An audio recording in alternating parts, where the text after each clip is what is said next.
buddy, Ike here. Now before I start our journey into checking out bikes and working on them, you want to make sure you first have the right tools for the job. And that's what this video is going to be about.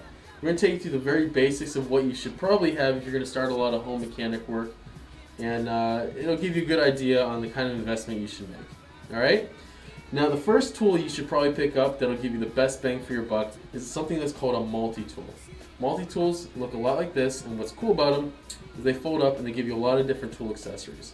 The one that I use the most is from the company Crank Brothers, and it's called the M10, and it gives you 10 different tool accessories. I have all the major food groups. I got the metric Allen keys, got the flathead, the Phillips, and the Torx key. These are going to be the most commonly used sizes and tools when you're working on a bike. However, if you're not comfortable with using something this small, you can always go to the original standby, getting the original tools, just the solo tools. That'll actually work pretty good. And in some cases, you actually need the longer handle for leverage. Now you can go down to your bike shop and pick up tri-tools. These are pretty popular. They give your hand pretty good position, so if you have something that's really stuck on there, or if you need to be very accurate with the amount of torque you're applying, these work pretty good for that. Now the more specific tools you're only going to really find at a bike shop are going to be the following. A chain tool. This chain tool will help push out a pin, which pretty much holds all your chains together and your links together.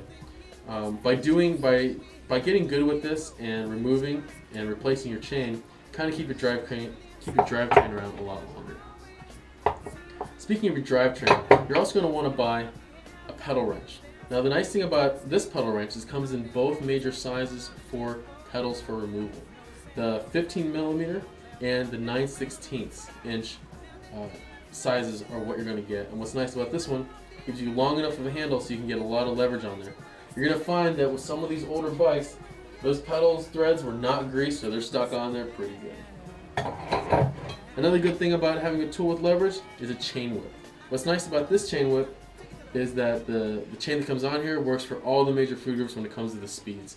Everything from a 3-speed all the way up to a 10-speed.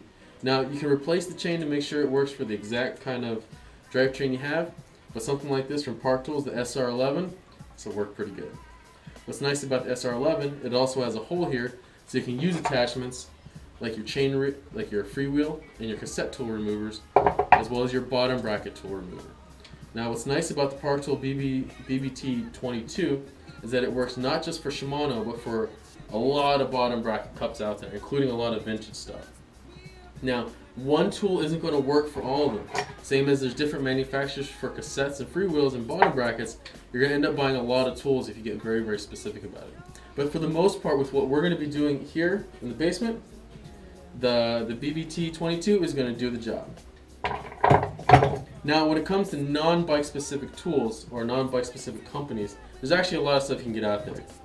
An adjustable wrench that opens up to about 2 inches will work pretty well for a lot of stuff out there. Wire cutters or cable cutters, you want to make sure you actually invest in a pretty decent pair.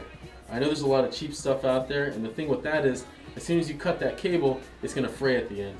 Make sure you get something good, make sure you get something sharp, and things will be a lot easier going through cable housing. Needle nose pliers, I don't know how many times needle nose pliers, these guys come in handy. You can buy larger multi-tools that are specific for a certain tool type. I have this one for Torx keys. I end up using them for a lot of other things around. Now the one overlooked tool that almost always end up needing, but never have it around me at the time, I end up investing in actually a decent little pocket knife. Sometimes having a knife on you, when you just need to cut something real quick, it's better than scrambling for scissors. Now with that in mind, that's just a basic overview. There's lots of other stuff. And as I go through the videos in this blog, I'm going to tell you about each individual tool as it pops up that's new. And I'm going to reference other videos to show you back tutorials on how I've used something in the past in case you didn't catch it then. Alright, see you guys in a bit.